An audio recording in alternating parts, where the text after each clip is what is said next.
Mesdames, Messieurs, bonsoir. Bienvenue au flash de 18h sur la RTB.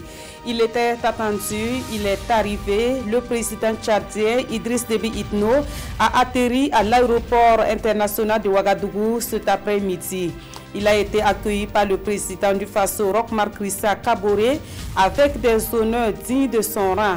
Le président tchadien est là dans le cadre du 50e anniversaire de l'Institut international d'ingénierie de l'eau et de l'environnement. 13 décembre 1998 à 13 décembre 2018, cela fait 20 ans que le journaliste Norbert Zongo et ses compagnons perdaient la vie sur la route de Sapuy. Depuis, le drame n'a jamais été élucidé. Les coupables courent toujours, même si le dossier bouge depuis la chute du régime Compaoré. Ce matin, journalistes et amis se sont retrouvés au cimetière municipal de Gonguin pour déposer des gerbes de fleurs sur les tombes des victimes avant de se retrouver à la place de la Nation pour une marche pacifique pour réclamer justice.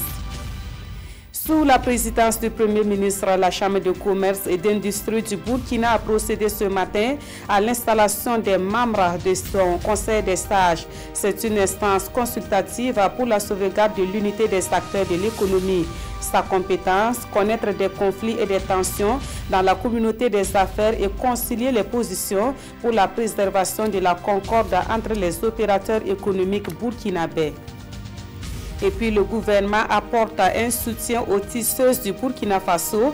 1000 équipements de tissage d'une valeur de 100 millions de francs CFA seront remis à une centaine d'associations de tisseuses réparties sur l'ensemble du pays. L'opération s'appelle renforcement des capacités productrices des associations et groupements d'artisans et tisseuses du Burkina Faso.